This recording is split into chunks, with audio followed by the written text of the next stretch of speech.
Welcome everyone to the Society of Thoracic Surgeons Congenital User Group call for today. Today is Tuesday, May the 4th.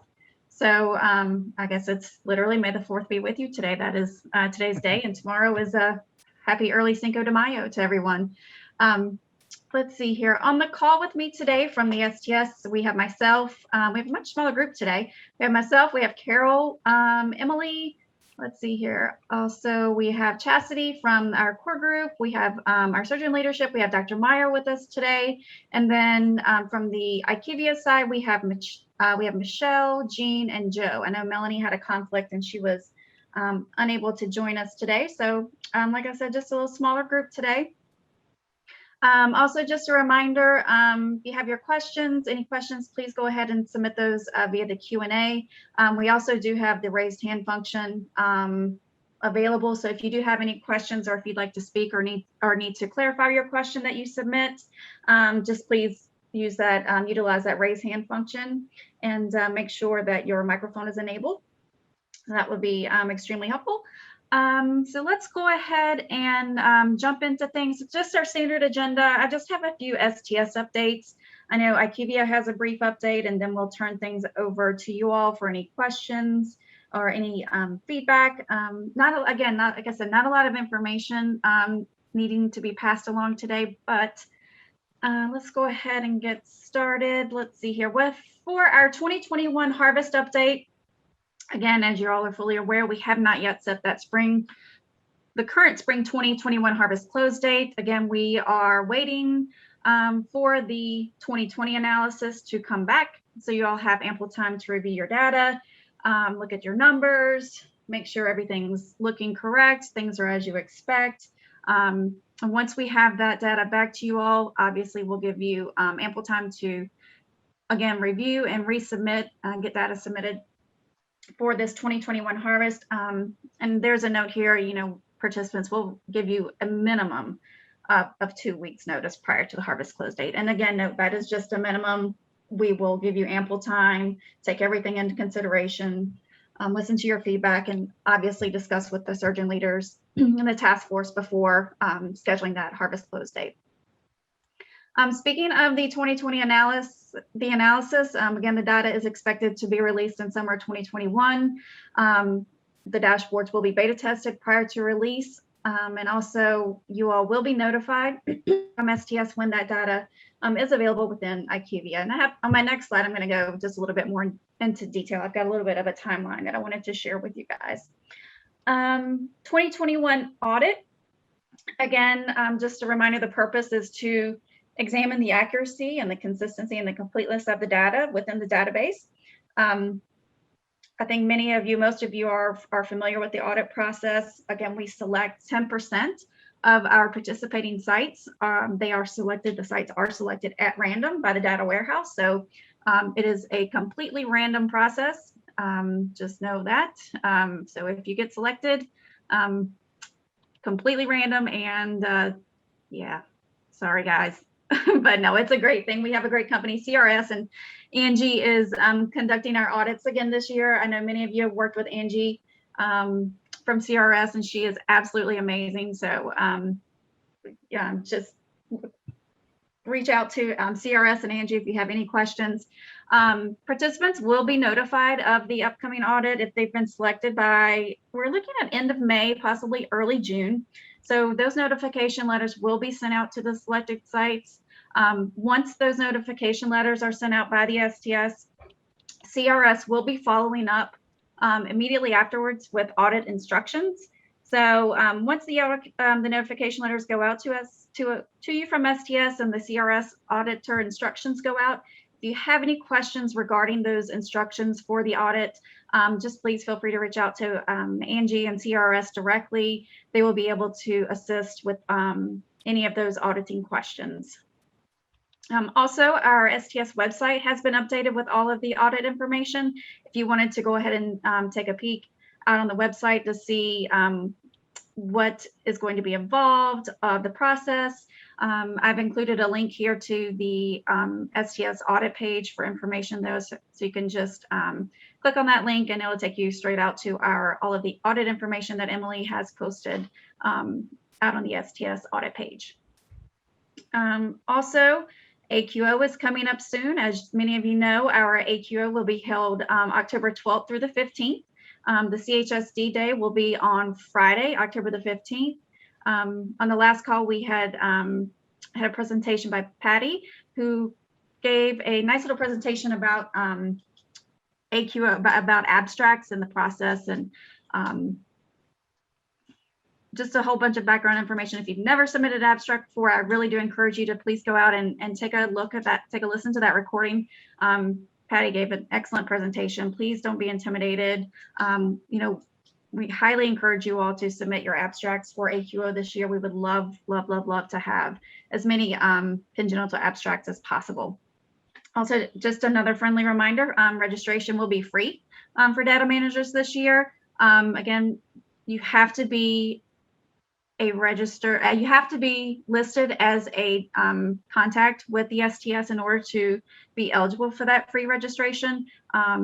If you're not sure if you're listed, all primary data and file contacts, if you're not sure that you're listed, please reach out and ensure your contacts are up to date with the STS. You can email us at stsdb@sts.org if you have any questions about your current contacts for your site. Again, you can email us at stsdb@sts.org. And again, we'll have more information coming soon for AQO, so just be on the lookout. We'll have information in STS database news.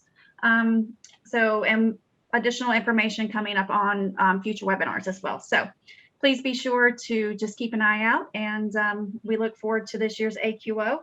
It's going to be awesome. So we're excited to have everyone join us this year. Sorry, quick scroll.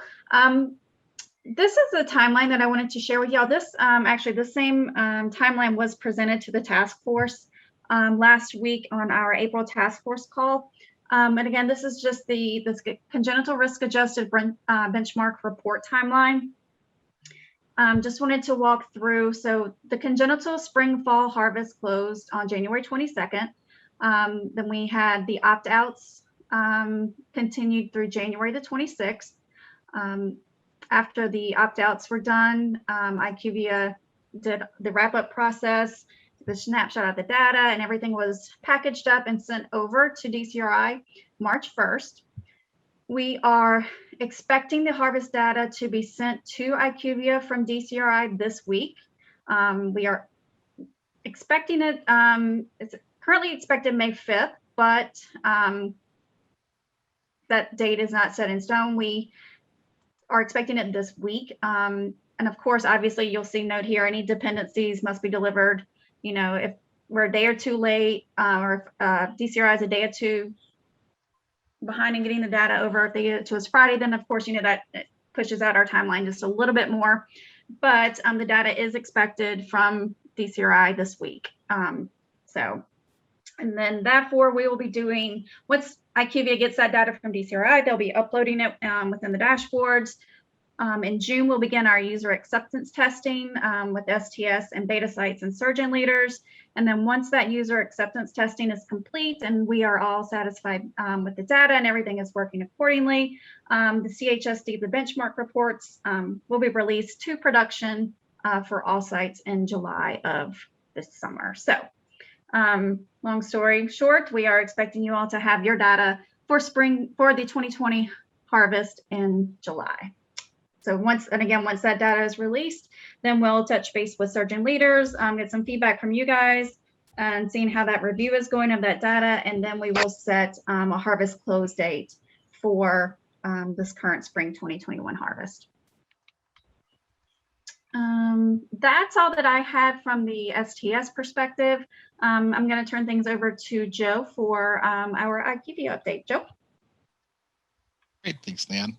All right, so a few updates that are coming for an upcoming release. We don't have a date assigned to that yet, but these are things that are in the works and will be fixed in the near future.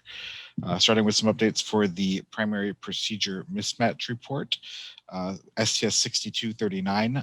We have received reports from some sites that they're uploading corrections to fix their primary procedure mismatch report, but those changes are not being reflected when the report is rerun. So we are looking to see what might be causing that issue and get that corrected for you. The next two, STS 6325 and STS 6337, for both of those, we are investigating reports that the exception rules are not being applied properly to the primary procedure logic, and we will be making any necessary updates to bring those in line as well. And then some updates coming for the missing variable report, STS 6211. This one, MVR is showing the the prothrombin complex concentrate 4 dose 3 as missing in the report, even though the field is not active on the form. And so a fix will be coming for that. STS 6343, we are looking to update the MVR so that it recognizes the missing selection for the mortality status at database discharge variable as a missing variable, in addition to the current functionality, which only flags it as missing if no response is selected. So that update will be coming in the near future. STS 6427, the on-demand version variable will be updated so that it's no longer flagged as missing on the report. And finally, STS 6340, there is an indication on the report where it has a 2 in brackets, and that will be removed from the MT365 stat variable as it was not intended to have been there. And that is everything I had, aside from our usual reminder that if you have submitted something to us, we are looking into it, and we will provide updates as they become available. And if you do have any questions, feel free to reach out to our team, and we will look into those issues for you. Great. Thank you so much, Joe. I appreciate it. Again, just going to run through these last few slides. You guys are extremely familiar with these. Our IQVIA support plan. Again, just please be sure to include that participant ID when you contact support and STS. Just makes all of our lives a lot easier. We can identify you guys a lot quicker, and it just makes it makes things a lot easier on our end. So again, we appreciate you guys including that participant ID in your communications with STS and IQVIA. Again, just a list of resources available to you all out on the STS National Database website. We've got our database webpage, our tech support information, phone support number. Of course, the STS National Database feedback form is out there if you prefer just to provide feedback to us in written format. Good feedback, bad, let us know. Feel free to use that form. That'll get sent directly to us. Also, we have several resource documents available to you all out on the STS website as well. Here's my contact information. I'm sure most of you guys already have this and probably have it memorized. Please feel free to reach out to me at any time. Here's my direct line, my email. Feel free to call me if your frustrations, anything, you need assistance with anything, just again, please reach out to me directly. I'm here for you. I'm here to talk to you. I'm here to listen. Again, I just highly encourage you guys to reach out to me so I can help in any way possible. I know this has been a very challenging time and a challenging transition, but we'll all get through it together. And again, just reach out to me so we can talk things over if need be, and continue to make improvements and make processes better for you all. Make this transition continue to go, in the right direction, and make sure everyone has what they need to get their jobs done. If you have any database operational questions, please email us at stsdb@sts.org. Again, if you have questions about current contacts listed for your site, you have questions about payments, invoices, participation agreements, direct data entry options. I think that about covers it. Access to the IQVIA platform. Again, just reach out to us at stsdb@sts.org. And as always, if you're not sure who to contact about your questions, just email me directly. And if I'm not the person, I will get you in touch with the person that can get your questions answered for you. So with that being said, that's all that I have in terms of STS updates and IQVIA updates for today. Just be sure to mark your calendars for our next webinars. Our next monthly webinar is May 18th at 12 p.m. Central, and our next user group call is going to be June 1st at 12 p.m. Central. I'm going to be working with some of the core group members to get some education for that May 18th webinar. So we will have an update closer to that monthly, the May 18th date on education that'll be provided for that call. I'll be sure to put have Kasha put a blurb in the upcoming webinar announcement for the topic that's going to be covered for that monthly webinar. With that, that's all that I have for today. Again, from the STS side, I'll turn things over to you guys now for any of your questions. Again, please submit your questions via the Q&A. And then if you need to clarify, if you have any other questions, you can also use the raise hand function, and we can unmute you, and we can you can just ask your questions live if you prefer to do that. All right, let's see. We've got some questions coming in. Let's go ahead and get these get started with these. Our first question: is it a good idea to check in with IQVIA before the harvest results are released? I don't know what you mean by check in with IQVIA. I don't. If you could clarify, I'm not sure what you mean by check in with IQVIA, unless anyone else may know. But if you could just clarify that, we'll come back and get that answered for you. Can you remind me of the recording with Patty's talk about abstract submissions? Yes, Dawn, it was our last call. It was the user group call, and it's posted on the STS website right now. I'll send you a link, or if Carol or Emily could put a link to that recording in the chat. It's posted on the website. It was the last call that we just had. It was the monthly call. I'll post the link, Leanne. This is Carol. I'll post All right, thanks, Carol. Yeah, Patty gave an excellent presentation. So if you weren't able to catch that last month, definitely follow up and take a listen to Patty's presentation. She did a great job. Let's see. Our next question from Maggie. I'm getting a new primary procedure mismatch message. The date of surgery is 10/1/2019 and had not been previously flagged as a mismatch. Selected the highest stat scores primary. Not seeing a suggestion from IQVIA as what the primary should be based on the list of procedures. 2 questions. Why would this now be showing up as a mismatch when it wasn't during previous submission? And where would I see what IQVIA is suggested to be selected as the primary procedure? For that, this is Joe. I would just suggest that if you haven't done so already, to submit that as a ticket to IQVIA. Use the STS tech support at IQVIA.com address and let us know so that we can look into it. That's something that we would need to look into on a case-by-case basis.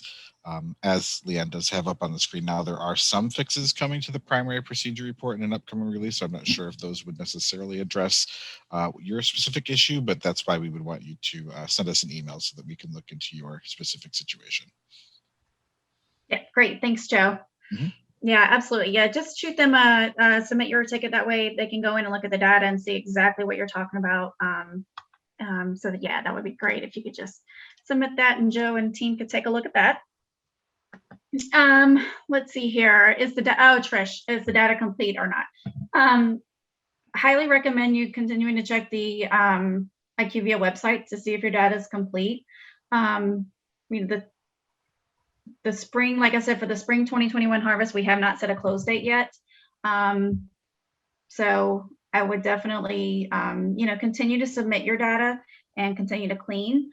So when we do set that harvest close date, you'll have completed all, majority of your work. And when that data comes back from the 2020 harvest, hopefully things look good and it's matching the data on your end and you're comfortable with what you're seeing. So yeah, I would definitely highly recommend continuing to submit your data and check it out. Joanne, how do I find out if a question I've submitted an FAQ has been answered? Joanne, that would be me. If you could just shoot me at an email. The May FAQs are going out this week. So I did have a couple of questions also. Oh, I'm sorry, I'm confusing this with thoracic. I apologize. I was handling FAQs for both databases and I had to reach out to surgeons for some follow-up. So, but Joanne, just shoot me an email directly and I'll get that question answered for you. Or I thought I had submitted or sent out all of the responses. So please, yeah, just shoot me an email. And you can email me at ljones@sts.org. Can you remind me what year the 365-day follow-up field was added. Hi, Ren. I do not know off the top of my head. I would have to go back and look at the data collection forms. Yeah, I think it was just the last upgrade. Was So it the last upgrade? Yep. Okay. So I think that's 2018, 18, 19, 20. Yeah. Yep, right? I think Yep, that's right. 2018. Yep, I think Okay. that's right. Okay. All right. I don't see any are there any additional questions coming in? I just wanted to cover a few of the questions that had already been answered in case see, some people had joined late. Heidi had asked if registration was open yet for AQO, and registration is not open as of yet. So it will open around mid-July. Let's see here. Emily Carroll said there's a raised hand. Hold on, I don't have all my windows open like I should, so I apologize. Okay, so next question. All right, Patricia. I'm gonna unmute you, Patricia. You should be good to go. It looks like you're on mute, Patricia. I don't know if you had a question. Okay, I can't hear you if you're talking. If not, you can just, I would just suggest submitting your question to the Q&A and we can try and get it answered that way. Okay, let's see here. Our next question, hold on, let's see here. Oh, Tanny, okay, I think this was mentioned before, but I forgot what was recommended. Child died 8/7, but not discharged from hospital until 8/8 for family visit. Code date of death and database discharge 8/7, but hospital discharge date 8/8. IQVIA flagged this as a critical error. Should I change the hospital date to date of death? Or Yeah. This is Carol. It should be the date of 8/7 for all of those. okay, Correct. That I think is what you have to do. The patient's dead, so they technically aren't still admitted, even though they're occupying a bed in your hospital. Right. I'm sorry, Patricia. I saw your message there. You had hit that accidentally, so not a problem. Okay, let's see here. I wanted to cover a couple of other questions that had already been answered in case. I don't see any open questions coming in. Marina had asked, what is the time frame being audited? And this year we're auditing data from July 1, 2019 through 6/30/2020. So we'll be auditing the last 6 months of 2019 and those first 6 months of 2020. Let's see here. All right, we have another question. Let's see here. Question on the note that submitted scientific abstracts must be original works not previously presented. We have several ongoing QI projects, but our surgery APNs plan or have presented them at meeting like CHOP where there will be a larger audience. The abstracts for AQO are reaching the same population. I don't know if Carol or Emily could, did you guys have any comments on? So for the question that, so there's two types of abstracts. One of them is scientific. The other one is quality improvement projects. We suggest that if you're submitting it to, for quality improvement project abstracts only, if you're submitting it to a separate meeting, check with them, check what their guidelines are about submitting elsewhere. But as far as AQO, we're okay with you presenting it, to our audience and then also somewhere else, but you need to check the other place. I guess, hopefully that helps. Yeah. Okay, yeah, that's great. Thank you, Emily. And that's specific to quality improvement projects, right, Emily? Correct. Scientific is different. You cannot submit, you cannot show the scientific abstracts both places. Great, thanks. Thanks for clarifying. Yeah, thank you. But you're welcome, Diane. Okay, let's see here. I don't see any additional questions coming in. Let's see here. See if there's anything that we had already covered. Is there anything that you all can think of that I may have missed, Carol, or anything that we needed to update everyone? Let me see. Can't think of anything. I hope that timeline is helpful for you all. And again, this call and the recording and the slides will be posted out on the STS website. Marketing can usually have them posted by Friday, but maybe Friday, Monday at the latest, I think. So if you want to share that slide with your administration for awareness, please feel free. Hopefully that's helpful for you guys to kind of set some expectations of when the data will be available. Let's see here. I'm not seeing any additional questions. Dr. Meyer, did you have anything you wanted to share with the group, or?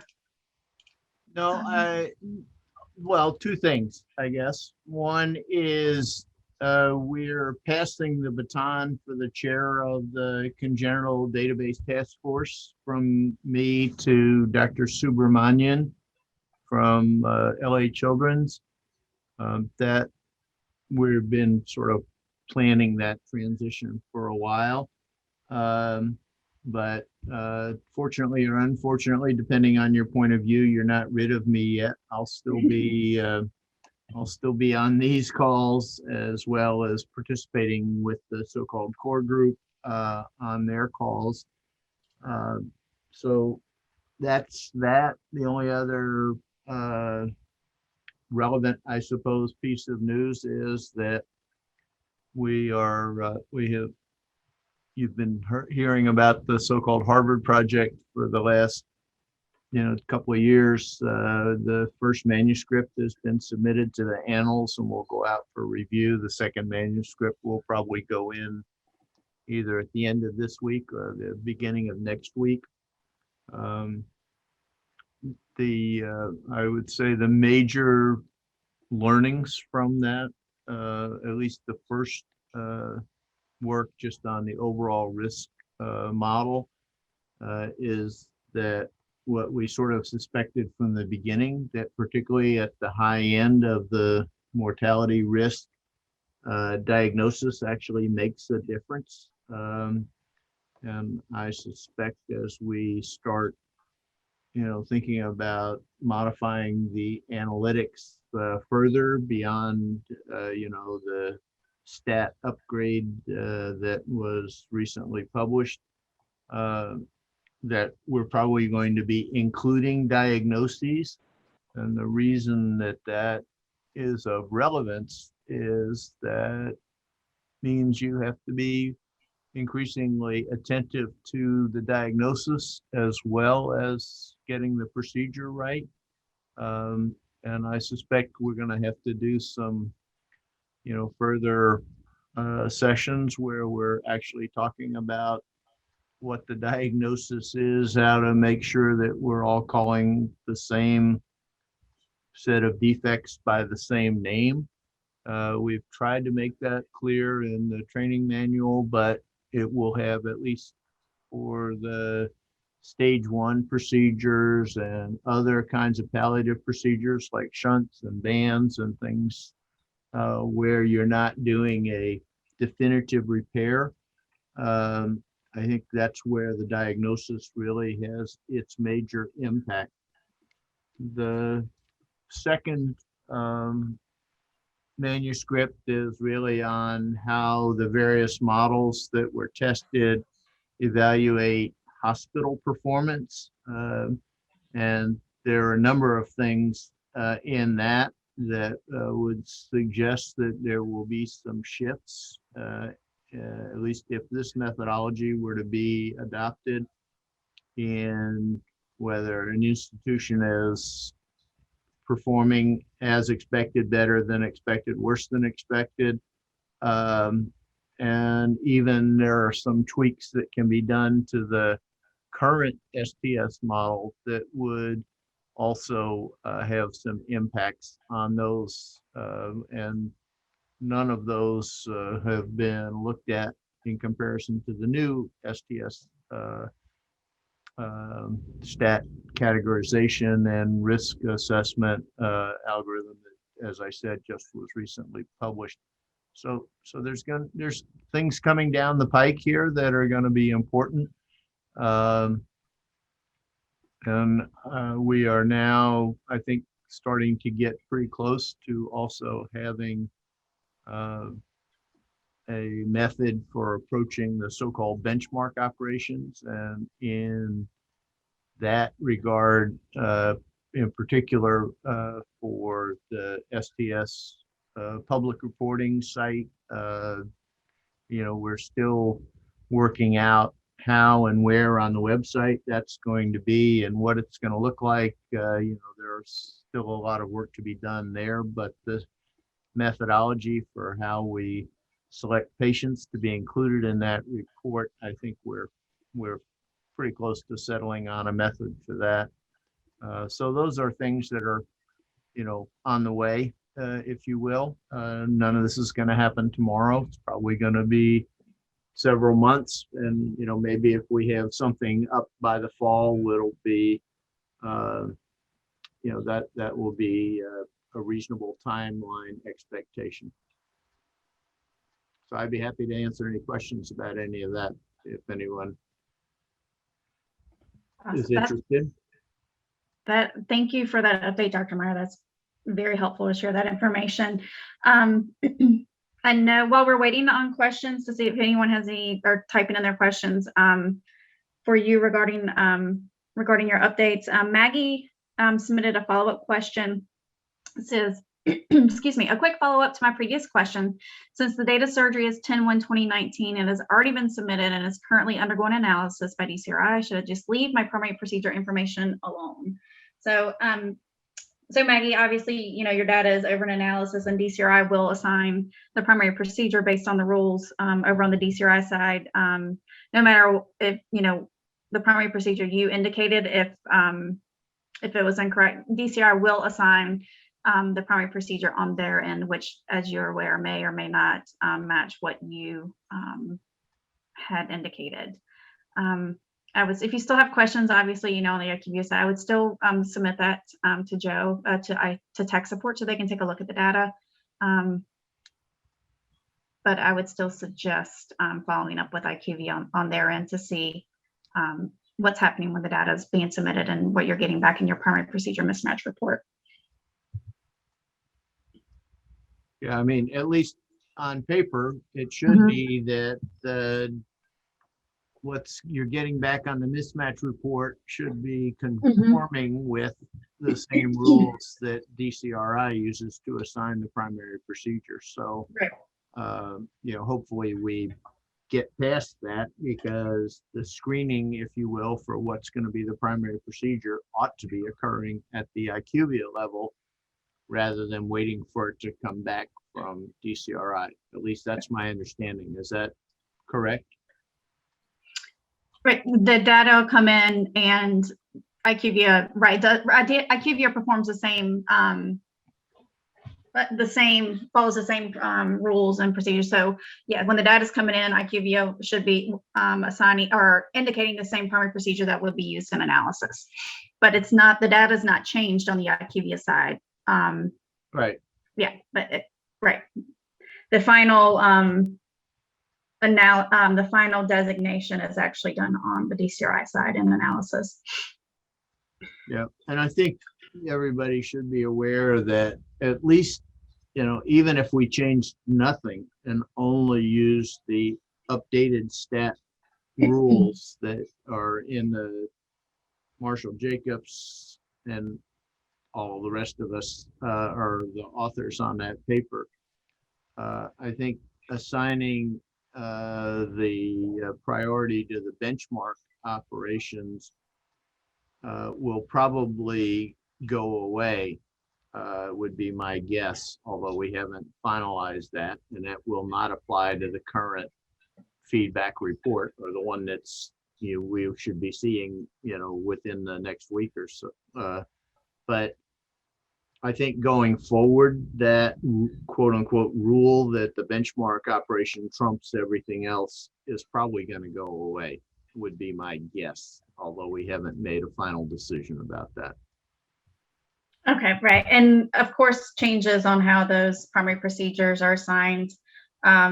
We would educate and share that with the data managers, right, obviously via one of these webinars prior to that being instituted at the analysis level. So yeah, obviously, yeah, we would share that prior to. Right. going live with any of those changes. All right. I don't see any additional questions, Dr. Meyer. Come up. There we go. Jennifer, you beat me to it. Is there any way to get a report of all those procedures we submitted and are changed by DCRI so we know which ones were changed? What you would have, you have the primary procedure mismatch report on the IQVIA side. So let me think about this. Yeah, I don't think that comes back Yeah. on the final report. It used Yeah, to come no. back on what we used to call the data quality report, but that's not happening anymore because the data only goes to DCRI for final analysis. So everything about the procedure mismatch should be now coming through on your IQVIA. IQVIA. Mm-hmm. Leanne, this is Janet. Can I make a suggestion? Sure, Janet. What people will be able to do once the information is back on the IQVIA site is they'll be able to download the patients in each category, Mm-hmm. and then they can match it to see if any of them have moved. Oh, that's great. You back, Janet. That's a great idea. Thank you. Yeah, that's one of the great things, the new improvements with the enhancements with the IQVIA platform. You'll be able to drill down and click on those patients that make up those numbers. So you, like Janet said, you'll have a list of those patients that make up those numbers. But yeah, thank you, Janet. That's great. Excellent point. Yeah, great idea. All right. Okie dokie. Let's see, I've got 38 minutes after the hour. I'm not seeing any additional questions come in. Again, if you have additional questions or you think of something after the webinar, feel free to shoot me an email with your questions. Happy to help in any way. So with that, thank you everyone for joining today. Again, just mark your calendar for our next call. Our monthly call is scheduled for, let me get to the calendar real quick, scheduled for May 18th at 12 p.m. Central. So we will reconvene on our monthly webinar. We'll have some education for you on the 18th. So thank you everyone for joining today. And again, feel free to reach out if you have any questions. I hope you guys have a good Cinco de Mayo tomorrow and a good rest of the week. Thank you, everyone. Thank you, STS team, Carol, Emily, Dr. Meyer. Thank you so much for joining today and for those updates. We greatly appreciate it. And thanks to my IQVIA team. I hope you guys have a great rest of the week. Thanks, Lee, and you too. Great job. Thanks, guys. Bye. Okay, All right, bye-bye. Thank you. Thanks, Dr. Meyer. you're welcome. All right. Thank you. Thank you. Thank you. Bye-bye.